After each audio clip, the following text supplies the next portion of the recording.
નમસ્કાર, સ્વાગત છે આપનું. હું છું સમીર. આજે સાંજે 7:30 કલાકે મળશે ક્વાડ બેઠક અને ક્વાડ બેઠકમાં પ્રધાનમંત્રી નરેન્દ્ર મોદી પણ જોડાશે તો જો બાઇડન સહિત ઓસ્ટ્રેલિયા અને જાપાનના પ્રધાનમંત્રી પણ જોડાશે.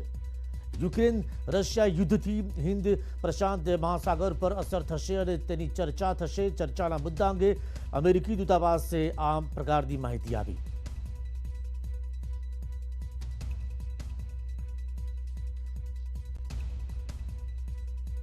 આજે સાંજે 7:30 કલાકે મળશે ક્વાડ બેઠક. ક્વાડ બેઠકમાં પ્રધાનમંત્રી મોદી પણ જોડાશે.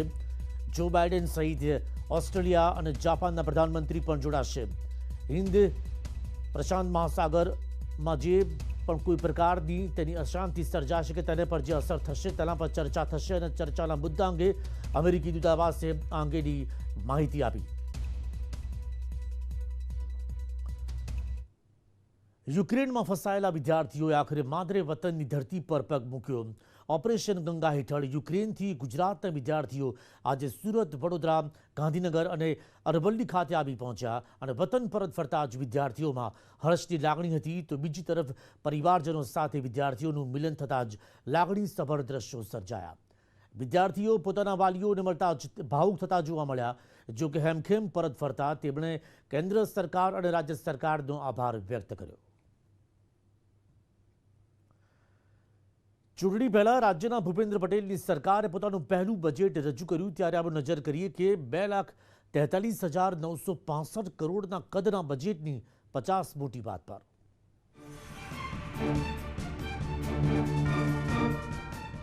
બજેટમાં કૃષિ અને સહકાર વિભાગ માટે 7,737 કરોડની ફાળવણી કરાઈ. ખરીફની જેમ હવે રવિ અને ઉનાળુ પાક ધિરાણમાં પણ ખેડૂતોને વ્યાજ સહાય મળશે. પશુપાલકો, માછીમારોને ટૂંકી મુદતના ધિરાણ પર વ્યાજ રાહત મળશે. વીજ જોડાણ માટે ખેડૂતોની પડતર પડેલી તમામ અરજીઓનો સપ્ટેમ્બર પહેલા નિકાલ થશે. એટલે કે સપ્ટેમ્બરના અંત સુધીમાં અરજી કરનાર દરેક ખેડૂતને વીજ જોડાણ મળી રહેશે. પ્રાકૃતિક ખેતીને પ્રોત્સાહન આપવા 100 કરોડ ફાળવાયા. બંધ સુગર મિલ ફરી શરૂ કરવા 10 કરોડ ફાળવાયા. ગૌરક્ષા માટે બજેટમાં મુખ્યમંત્રી ગૌમાતા પોષણ યોજના જાહેર કરાઈ. ગૌશાળા અને પાંજરાપોળમાં 500 કરોડના ખર્ચે ગૌવંશનો નિભાવ કરાશે. સગર્ભા અને ધાત્રી માતાઓ માટે 4,000 કરોડની સુપોષિત માતા સ્વસ્થ બાળ યોજના શરૂ કરાઈ. જેમાં સગર્ભા અને ધાત્રી માતાઓને 1,000 દિવસ સુધી દર મહિને 1 કિલો તુવેર દાળ, 2 કિલો ચણા અને 1 લીટર ખાદ્ય તેલ અપાશે. 60 થી 80 વર્ષ સુધીના વૃદ્ધોનું પેન્શન 250 રૂપિયા વધારી 1,000 રૂપિયા કરાયું. 80 વર્ષથી મોટી વયના વૃદ્ધોનું પેન્શન 250 રૂપિયા વધારી 1,250 રૂપિયા કરાયું. દિવ્યાંગોને પેન્શનમાં 400 રૂપિયાનો વધારો કરાયો. આંતરજ્ઞાતીય લગ્ન સહાય 2 લાખથી વધારી 2.5 લાખ કરાઈ. ગિફ્ટ સિટીમાં પહેલું બુલિયન માર્કેટ શરૂ થશે. વાંસી બોરસી ખાતે ટેક્સટાઇલ પાર્કની સ્થાપના કરાશે. મોરબીમાં 400 કરોડના ખર્ચે સિરામિક પાર્ક સ્થપાશે. 5 સ્થળે એગ્રો ફૂડ, 5 સી ફૂડ પાર્કની સ્થાપના કરાશે. 10,000 કરોડના ખર્ચે સ્કૂલ ઓફ એક્સલન્સ હેઠળ 70 લાખથી વધુ વિદ્યાર્થીઓને આવરી લેવાશે. 5 લાખ યુવાનોને 51 નવા ભવિષ્યલક્ષી કોર્સની તાલીમ આપી રોજગાર અપાશે. ડ્રોન સ્કિલ ઇન્સ્ટિટ્યૂટની સ્થાપના કરાશે. રાજ્યની શાળાઓમાં 1 વર્ષમાં 10,000 નવા ઓરડા બનાવાશે. 50 જ્ઞાન શક્તિ નિવાસી શાળા શરૂ કરાશે. સામાજિક ભાગીદારીથી રક્ષા શક્તિ શાળાઓ શરૂ કરવામાં આવશે. લિંબાયત, વરાછા, જસદણ, બગસરા, પાલીતાણા, સંતરામપુરમાં સરકારી કોલેજ શરૂ થશે. બોટાદ, જામખંભાળિયા, વેરાવળમાં મેડિકલ કોલેજ બનશે. વાપીમાં 100 બેડની નવી ડિસ્ટ્રિક્ટ હોસ્પિટલ તૈયાર કરાશે. ઊંઝા સબ ડિસ્ટ્રિક્ટ હોસ્પિટલનો વિસ્તાર કરી 100 બેડની વ્યવસ્થા કરાશે. SSG હોસ્પિટલનું આધુનિકીકરણ કરાશે. સુરેન્દ્રનગરમાં આયુર્વેદિક કોલેજ શરૂ કરવા 12 કરોડ, નવી 90 ખિલખિલાટ એમ્બ્યુલન્સની ખરીદી કરવામાં આવશે અને દુર્ગમ વિસ્તારોમાં 50 બાઇક બેઝ હેલ્થ યુનિટ શરૂ કરાશે. સ્ટેચ્યુ ઓફ યુનિટી ખાતે 100 બેડની હોસ્પિટલ બનાવાશે. સ્ટેચ્યુ ઓફ યુનિટી ખાતે ગુજરાત વંદના મ્યુઝિયમ બનાવાશે. સી પ્લેન માટે વોટર એરોડ્રામ બનાવાશે. દ્વારકામાં નવું એરપોર્ટ વિકસાવવામાં આવશે. આદિવાસી વિસ્તારમાં 8 નવા MSME GIDCની રચના કરાશે. પંચાયત, ગ્રામ ગૃહ નિર્માણ, ગ્રામ વિકાસ માટે 9,048 કરોડની ફાળવણી કરવામાં આવી. 4,000 ગામોમાં વિનામૂલ્યે ઉપલબ્ધ કરાવાશે વાઈફાઈ સેવા. ગ્રામ્ય વિસ્તારમાં 4 લાખ નવા આવાસોનું નિર્માણ કરાશે. મનરેગા યોજના માટે 900 કરોડની ફાળવણી કરવામાં આવી. શહેરી વિસ્તારમાં નવા 55,000 આવાસોનું નિર્માણ કરવામાં આવશે. 75 શહેરમાં જીમવાળા ગાર્ડન તૈયાર કરાશે. તાપી નદી કાંઠાના વિકાસ માટે 1991 કરોડની ફાળવણી કરવામાં આવી. 22 નગરપાલિકાઓમાં નવા સિવિક સેન્ટર બનાવાશે. પૂજારીઓના ધાર્મિક સ્થળ પરિસરમાં આવેલા રહેઠાણને વેરામાંથી મુક્તિ આપવામાં આવશે. તમામ જિલ્લામાં શ્રમિક અન્નપૂર્ણા યોજના અમલી બનશે. શ્રમિક અન્નપૂર્ણા યોજના હેઠળ ભોજનનો દર 10 થી ઘટાડીને 5 કરવામાં આવ્યો. અમદાવાદ રાજકોટ 6 લેન માટે 3,350 કરોડની ફાળવણી કરવામાં આવી. 2,801 કરોડના ખર્ચે 49 રોડને 4 લેન બનાવાશે. 79 રોડ પહોળા કરવા માટે 1,537 કરોડની ફાળવણી કરવામાં આવી. Bureau report, news 18 Gujarati. દ્વારકાના જામ ખંભાળિયામાં હચમચાવી નાખે તેવો અકસ્માત થયો. માત્ર 5 સેકન્ડમાં જ બાઇક ચાલક અને પોલીસ કર્મચારીઓનો આબાદ બચાવ થયો. ખંભાળિયામાં રફતારનો કેર. જીવન અને મોત વચ્ચે માત્ર 5 સેકન્ડ. સામે મોત ત્રાટક્યું પણ જીત જિંદગીની થઈ. જીવ અદ્ધર કરી દે તેવો અકસ્માત. કોઈ પણ વ્યક્તિ અકસ્માતના આ વિડીયોને જોઈને હચમચી જાય. ઘટના છે ખંભાળિયાની. મોડી રાત્રે અકસ્માતની આ ઘટનામાં પૂરપાટ ઝડપે આવેલી કાર સૌપ્રથમ કોર્નર પરની દુકાનોમાં શટરથી અથડાઈ. ત્યાંથી આગળ જઈ રસ્તા પર વીજપોલ સાથે અથડાઈ. 2 થી 3 વાર પલટી ખાઈ ગઈ. કારના કુરચા ઉડી ગયા. ગણતરીની સેકન્ડમાં સર્જાયેલા અકસ્માત દરમિયાન 2 બાઇક સવાર પણ પસાર થઈ રહ્યા હતા. તેનો ચમત્કારિક બચાવ થયો. કાર ચાલકે સ્ટીયરિંગ પરથી કાબુ એવો ગુમાવ્યો કે કાર દુકાનોમાં જઈ અથડાઈ. આ દરમિયાન નજીકમાં જ ફરજ બજાવી રહેલા પોલીસ કર્મીઓ દોડી આવ્યા. યમરાજની જેમ ત્રાટકેલી કારની સ્પીડ એટલી ખતરનાક હતી કે એવું જ લાગે કે કોઈની જિંદગી નહીં બચે. પણ ચમત્કાર એવો થયો કે બાઇક સવાર બચી ગયા. આખી ઘટનામાં કાર ચાલક અકસ્માત સર્જી ફરાર છે. Bureau report, news 18 Gujarati. Dhoraji market યાર્ડમાં ઘઉંની ખરીદીનું મુહૂર્ત શુભ થયું. મોટી સંખ્યામાં ઘઉંની આવક થતાં જ ખેડૂતો રાજી થઈ ગયા. આ દ્રશ્યો છે ધોરાજી માર્કેટ યાર્ડના. આ ક્ષણ ખેડૂતો માટે કોઈ તહેવારથી કમ નથી. ધોરાજી માર્કેટિંગ યાર્ડમાં ઘઉંની આવકનું શુભ મુહૂર્ત ગત વર્ષ કરતા ધમાકેદાર થયું છે. ખેડૂતો પોતાની જણસ લઈને ધોરાજી યાર્ડ પહોંચી રહ્યા છે. ગત વર્ષ કરતા ખેડૂતોને ઘઉંના સારા ભાવ મળતા ખેડૂતો ખુશ છે. આજની બજાર સારામાં સારી 442 રૂપિયા બોલાણી છે.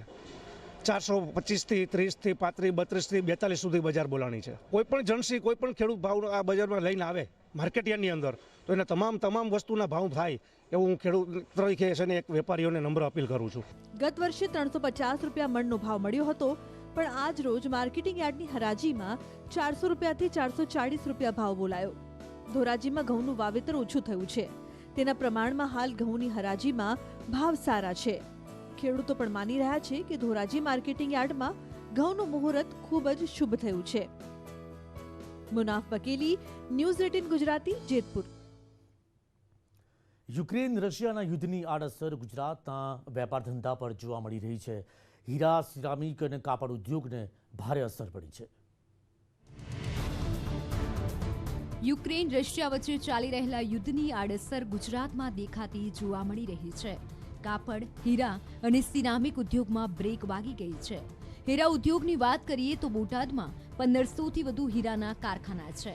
કોરોના બાદ માંડ ગાડી પાટા પર ચડી હતી, પરંતુ કાચા હીરાની આવક ઘટી છે. તેની સામે તૈયાર હીરા કોઈ ખરીદતું નથી. આ જ પરિસ્થિતિ રહેશે તો કારીગરોને ઘરે બેસવાનો વારો આવી શકે છે. એમ કે કાચું થઈ ગયું મોંઘું, જે બહારથી માલ આયાત થતો હોય અને તૈયાર માલ કોઈ લેતું નથી, તો એના માટે થોડી વધારે મુશ્કેલી પડશે. આ પહેલા કોરોના કાળ હતો ત્યારે માંડ કરીને કામ થતું ને ગાડી પાટે ચડી હતી. તો આ યુક્રેનનું યુદ્ધ ચાલુ થયું તો હતી ને એની પરિસ્થિતિ પાછી ઊભી થઈ. જો આમ રહેશે તો આ કારખાના બંધ થશે તો અમારી રોજી રોટી પણ છીનવાઈ જશે. તો બીજી તરફ મોરબીના સિરામિક ઉદ્યોગને પણ યુદ્ધનો મોટો ફટકો લાગ્યો છે. સિરામિક ઉદ્યોગનું માસિક ટર્નઓવર અંદાજે 100 કરોડનું છે. વેપારીઓ રશિયા અને તેની આસપાસના દેશોમાં સિરામિક ટાઇલ્સની નિકાસ કરે છે, જે હાલ સંપૂર્ણ બંધ છે. ખાસ કરીને એક્સપોર્ટ યુનિટ ધરાવતા કે જે રશિયામાં અંદાજે 50 કરોડનું એક્સપોર્ટ છે, એના આજુબાજુના જે કન્ટ્રી કે જે રશિયાના પોર્ટ ઉપરથી બાય રોડ લઈ જતા હોય એવા કન્ટ્રીમાં પણ 20થી અંદાજે 40 કરોડનું એક્સપોર્ટ છે. એ એક્સપોર્ટ ઉપર મોટી અસર આવી પડે એવી સંભાવના રહેલી છે. રશિયાના હુમલામાં યુક્રેનનું કચ્ચરઘાણ નીકળી ગયો છે. યુક્રેનના મોટા શહેરો વેરાન બની ગયા છે. સંપત્તિની સાથે લોકોને પણ જાનમાલનું નુકસાન થયું છે. ત્યારે આ યુદ્ધની આડઅસર ક્યાંક ગુજરાતને પણ નડી રહી છે. Bureau report, news 18 Gujarati.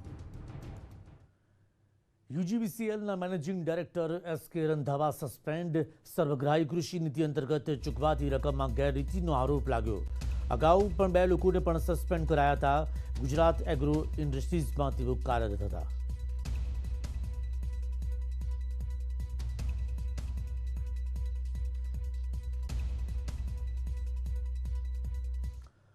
આપણે ગુજરાતમાં જોઈશું વધુ કેટલાક સમાચાર બ્રેક બાદ. Welcome back. ગુજરાતમાં પહેલીવાર રમાશે football club championship league. Gujarat state football association આગામી 5મી માર્ચથી સૌપ્રથમવાર ક્લબ ચેમ્પિયનશિપનું આયોજન કરી રહ્યું છે. 33 ટીમોના 990 ખેલાડીઓ ફૂટબોલ ચેમ્પિયનશિપમાં ભાગ લેશે. વિશ્વભરમાં ક્રિકેટનો ક્રેઝ છે. ક્રિકેટ માટે લોકો કંઈ પણ કરી શકે છે, પણ હવે આવો જ ક્રેઝ જોવા મળશે ફૂટબોલમાં. Gujarat state football association football club ચેમ્પિયનશિપનું આયોજન કર્યું છે. 5 માર્ચથી શરૂ થનારી ચેમ્પિયનશિપમાં કુલ 3 કેટેગરીમાં 33 ટીમો ભાગ લેશે. ગુજરાતના 11 શહેરોમાં 106 મેચો રમાશે. 990 ફૂટબોલ ખેલાડીઓ ચેમ્પિયનશિપમાં ભાગ લેશે. ગુજરાતમાં ભલે ફૂટબોલની લોકપ્રિયતા ઓછી અંકાતી હોય, પણ ગુજરાત સ્ટેટ ફૂટબોલ એસોસિએશનના પ્રેસિડેન્ટ પરિમલ નથવાણીએ કહ્યું કે એ દિવસો દૂર નથી કે ક્રિકેટ કરતા લોકો ફૂટબોલને પ્રેમ કરતા થશે. ક્રિકેટ અત્યારે સૌથી પીક ઉપર છે વર્લ્ડમાં, અને ફૂટબોલની વર્લ્ડમાં તો છે પણ ઇન્ડિયામાં એટલી પોપ્યુલારિટી નથી. એક રિલાયન્સ ફૂટબોલ ચલાવે છે મુંબઈમાં, એવી રીતે બધી ઘણી ટીમો અત્યારે ફૂટબોલ ચલાવે છે. કે ફૂટબોલ આવતા દિવસોમાં ક્રિકેટ કરતાં વધારે વિશ્વમાં પ્રચલિત થશે એવું મને ચોક્કસ ખાતરી છે. ગુજરાતના ફૂટબોલ ખેલાડીઓ માટે જીએસએફએ ક્લબ દ્વારા અલગ અલગ 3 કેટેગરીની જાહેરાત કરવામાં આવી, જેમાં પ્રથમ તબક્કામાં ટીમોને અલગ અલગ ગ્રુપોમાં વિભાજિત કરાશે. જે ગ્રુપની અન્ય ટીમો સાથે 2 મેચો રમશે. દરેક મેચ શનિવાર અને રવિવારે રમાશે. જે શહેરોમાં મેચ રમાશે તેમાં અમદાવાદ, ગાંધીનગર, વડોદરા, રાજકોટ, સુરત, ભાવનગર, અંકલેશ્વર, વાપી, ગોધરા, દાંતીવાડા અને આણંદનો સમાવેશ થાય છે. આ ચેમ્પિયનશિપનો મુખ્ય ઉદ્દેશ નાની વયના લોકોમાં ફૂટબોલની રમતને વધુ લોકપ્રિય બનાવવાનો છે. કે એટલી પોપ્યુલારિટી નથી, પણ આવતા દિવસોમાં હું તમને કહું કે 3 વર્ષ પછી તમે એમ કહેશો કે પોપ્યુલારિટી કેવી છે, તો અમારી જે ટીમ છે એના ઉપર જ કામ કરે છે. અને તમે 3 વર્ષ પછી, આવતા વર્ષનું પણ હું ન કહી શકું, પણ 3 વર્ષ પછી તમે જોજો કે આનું રિઝલ્ટ અલગ જ હશે અને એકદમ પોપ્યુલર હશે. ફૂટબોલની લોકપ્રિયતા જેમ જેમ વધશે તેમ તેમ નવી પ્રતિભાઓ બહાર આવશે. ભવિષ્યમાં તેમને રાષ્ટ્રીય સ્તરે રમવા તાલીમબદ્ધ કરી શકાશે. યુરોપ અને અન્ય ફૂટબોલ રમતા દેશોમાં આ જ રીતે લોકો ફૂટબોલ પ્રેમી થયા છે. સંજય ટાંક, ન્યૂઝ 18 ગુજરાતી, અમદાવાદ. અમદાવાદની વાત કરીએ તો ડીઆરઆઈની અમદાવાદમાં મોટી કાર્યવાહી. 60 કરોડના હેરોઇન સાથે 2 વ્યક્તિની ધરપકડ થઈ છે. કેન્યાથી લઈને આવ્યા હતા ડ્રગ્સ, મેડિકલ વિઝા પર આવ્યા હતા અને બંને આરોપીઓ બેગમાં સ્પેશિયલ એક ખાનું બનાવ્યું હતું જેમાં આ ડ્રગ્સ છુપાવવામાં આવ્યું હતું. તો 2 વ્યક્તિની ધરપકડ થઈ છે 60 કરોડના હેરોઇન સાથે. ડીઆરઆઈએ આ કાર્યવાહી કરી છે જેમાં 2 વ્યક્તિની ધરપકડ કરવામાં આવી જેમની પાસેથી 60 કરોડનું હેરોઇન મળી આવ્યું છે. તેઓ કેન્યાથી લઈને આવ્યા હતા ડ્રગ્સ અને મેડિકલ વિઝા પર આવ્યા હતા અમદાવાદ. તેમણે બેગની અંદર એક સ્પેશિયલ ખાનું બનાવ્યું હતું જેમાં હેરોઇન નામનું ડ્રગ્સ છુપાવ્યું હતું. યુક્રેનથી પરત ફરેલા વિદ્યાર્થીઓ માટે પ્રધાનમંત્રીની મુલાકાત. વિદ્યાર્થીઓએ પોતાના અનુભવથી પીએમને માહિતગાર કર્યા.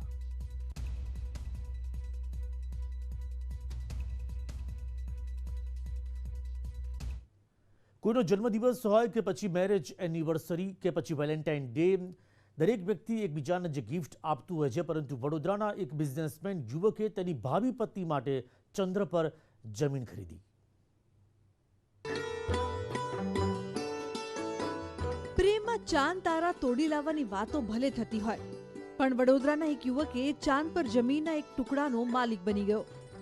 25 વર્ષના બિઝનેસમેન મયુર પટેલે 2.5 વર્ષના પ્રેમ સંબંધ બાદ લગ્ન કરવાનું વિચાર્યું, પણ તે પહેલા સગાઈના દિવસે જ તેમણે તેમની ભાવિ પત્નીને દુનિયાની સૌથી મોંઘી ભેટ આપી, ચાંદ પર જમીન ખરીદીને. અમેરિકાની લ્યુનર ઇન્ટરનેશનલ સોસાયટી, જે કેલિફોર્નિયા સ્થિત નાસા સાથે સંકળાયેલી છે, આ કંપનીએ મયુરભાઈને 1 એકર જમીનના ડિજિટલ દસ્તાવેજ પુરાવા સ્વરૂપે આપ્યા છે. હું ચાંદ પર જમીનની માલિક છું, એના માટે પ્રાઉડ છે. એના કરતાં વધારે મને પ્રાઉડ એવું છે કે મને મારા ફિયાન્સે મને એ લેન્ડ ગિફ્ટ કરી છે. શું એના માટે મને વધારે પ્રાઉડ છે. મયુર તેની ભાવિ પત્ની સાથે ભવિષ્યમાં ચાંદ પર ટહેલવા ક્યારે જશે તે તો ખબર નથી, પણ ચાંદની રાતમાં તેની ફિયાન્સીએ આ આશ્વાસન જરૂર આપી શકશે કે ચાંદ પર હમારા ભી એક ઘર હોગા. પણ મયુરભાઈ સાથે થયેલા કરાર મુજબ તેઓ આ જમીન ના તો કોઈને વેચી શકશે કે ના તો તેમનો જમીન પર કોઈ લીગલ હક રહેશે. અંકિત ગોંસીકર, ન્યૂઝ 18 ગુજરાતી, વડોદરા. આપણું ગુજરાતમાં અત્યારે બસ આટલું જ. નમસ્કાર.